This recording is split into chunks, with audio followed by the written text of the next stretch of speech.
नमस्कार, मी डॉक्टर शिवहरिवार, संचालक aspire education institute, Chhatrapati Sambhajinagar. विद्यार्थी मित्रांनो, आज आहे 20 सप्टेंबर. आजपासून महाराष्ट्राच्या MBBS BDSच्या दुसऱ्या राऊंडच्या संदर्भाने चॉईस फिलिंगची प्रक्रिया सुरू झालेली आहे. अनेक महाराष्ट्रातील विद्यार्थी या राऊंडची आतुरतेनं वाट पाहत होते. अनेक नवीन कॉलेजेसला मान्यता मिळेल अशी परिस्थिती आपल्याला वाटत होती. काही अंशी काही कॉलेजला मान्यता पण मिळालेली आहे. सीट मॅट्रिक्समध्ये ते कॉलेजेस येतील आणि ते आपल्याला राऊंडमध्ये भरता येतील अशी अपेक्षा अनेक विद्यार्थी व पालकांना होती. काही अंशी ही अपेक्षा पूर्ण झालेली आहे, काही अंशी अधुरी राहिलेली आहे. महाराष्ट्र CT सेलच्या वतीनं काल रात्री उशिरा सीट मॅट्रिक्स लॉन्च केलेलं होतं, रिलीज केलेलं होतं. या दुसऱ्या राऊंडमध्ये महाराष्ट्राच्या MBBS BDSच्या एकूण जागा किती आहेत, कोणत्या कॅटेगरीला किती सीट्स उपलब्ध असतील, या संदर्भाने अतिशय महत्त्वपूर्ण व्हिडिओ तुम्हाला मी या ठिकाणी शेअर करणार आहे. त्यामुळं आपण हा व्हिडिओ शेवटपर्यंत पहा आणि गरजू मुलांना नक्की शेअर करा.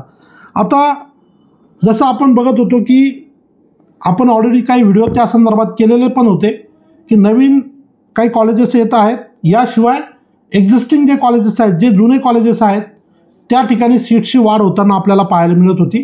त्या संदर्भातल्या काही गाईडलाईन नोटिफिकेशन आलेले होते. त्यानुसार ह्या सीट्स जे आहेत, जे जुने कॉलेजेस होते त्या ठिकाणी आपल्याला ॲड होताना पाहायला मिळालेल्या आहेत. विशेषतः छत्रपती संभाजीनगरचं जे कॉलेज आहे त्या ठिकाणी 100ची इंटेक ॲड होताना आपल्याला त्या ठिकाणी पाहायला मिळालेली आहे. याशिवाय जे नागपूर रिजनमधलं कॉलेज आहे NKP साळवे मेडिकल कॉलेज, त्या ठिकाणी 50 सीट्स ॲड झालेल्या आहेत. याशिवाय महाराष्ट्रातील प्रायव्हेट कॉलेजमध्ये असलेलं वसंतराव पवार मेडिकल कॉलेज, त्या ठिकाणी मात्र आजही 120च्या 120 जागा आहेत. त्या ठिकाणी 30 सीट्सला मान्यता मिळालेली होती, परंतु त्या सीट्स या राऊंडसाठी उपलब्ध झालेल्या नाही आहेत. म्हणजे एक हा सेटबॅक आपल्याला या ठिकाणी 30 सीट्सच्या संदर्भाने बसलेला आहे.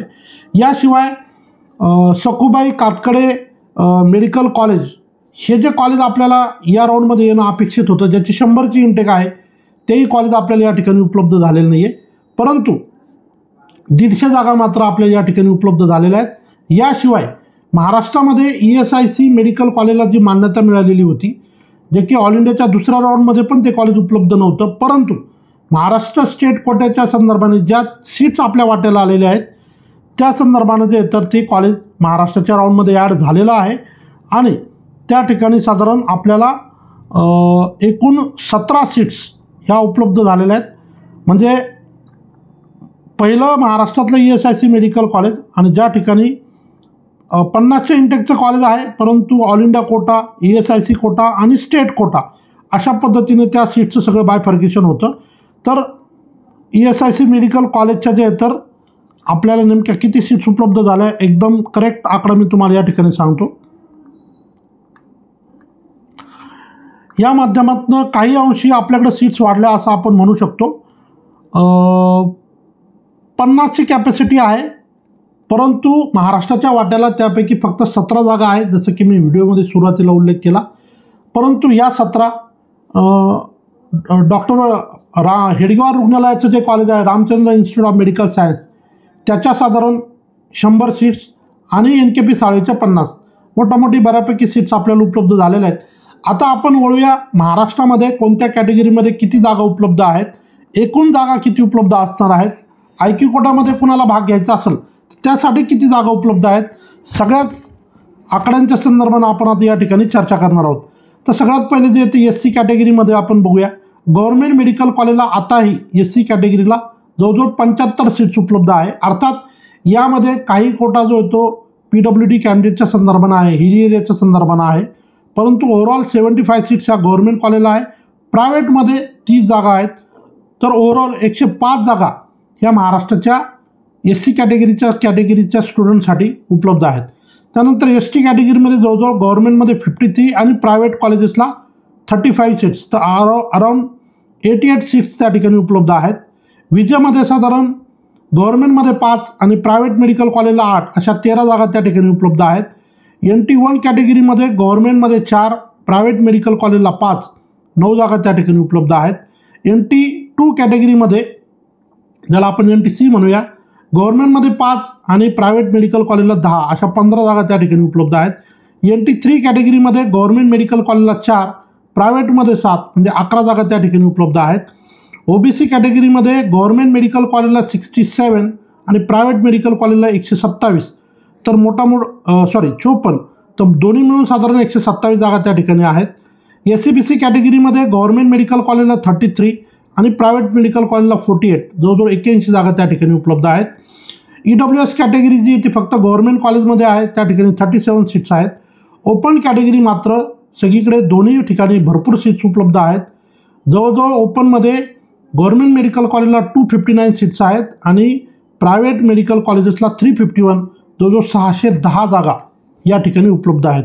मोठामोठी गव्हर्नमेंट कॉलेजला कॅटेगरीनुसार जे रिझर्वेशन आहे त्यामध्ये ॲडिशनली हिली एरिया आणि PWD कॅन्डिडेट जर आपण पकडले तर 546 जागा आहेत आणि D1, D2, D3 याच्या 11 म्हणजे 557 जागा ह्या गव्हर्नमेंट मेडिकल कॉलेजला त्या ठिकाणी उपलब्ध आहेत.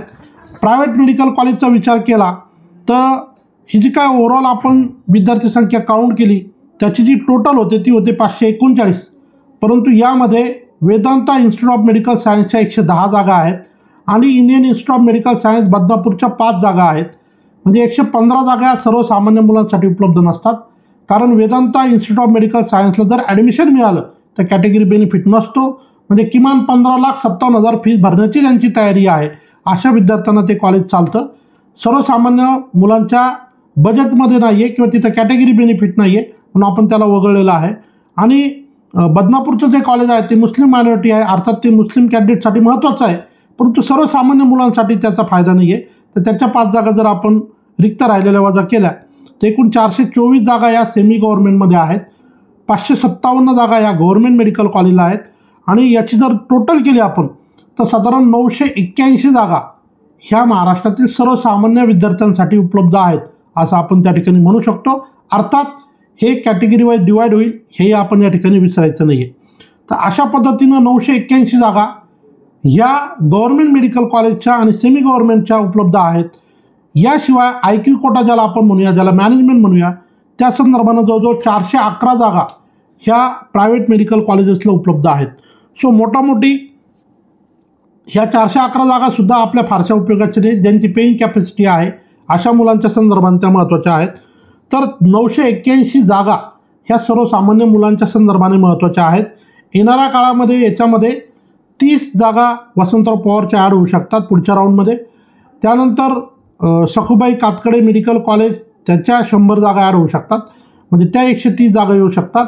येणाऱ्या काळामध्ये काही नवीन कॉलेजेस प्रस्तावित आहेत, तेही जर राऊंडमध्ये ॲड झाले तर अजून ॲडमिशन मिळण्याची संधी विद्यार्थ्यांची वाढू शकते. तुर्तास 981 मुलांचं स्वप्न MBBSसाठीचं या राऊंडमध्ये नक्की पूर्ण होईल. जे मुलं ऑलरेडी चांगले गुण घेऊन मेडिकल कॉलेजला लागलेले आहेत, गव्हर्नमेंटला लागले असतील किंवा सेमीला लागले असतील तर अर्थात ते अपग्रेडेशनसाठी प्रयत्न करणार आणि जर ते वर शिफ्ट होत आहेत तर खालच्या मुलांना ॲडमिशनची संधी मिळणार असं आपण या ठिकाणी म्हणू शकतो. सो जे विद्यार्थी या प्रक्रियेत आहेत व्यवस्थित चॉईस फिलिंग करा, कॉलेज प्रेफरन्सेस व्यवस्थित भरा आणि जास्तीत जास्त प्रेफरन्स तुम्ही या प्रक्रियेत जावं असा एक मोलाचा सल्ला देतो आणि या ठिकाणी थांबतो. धन्यवाद.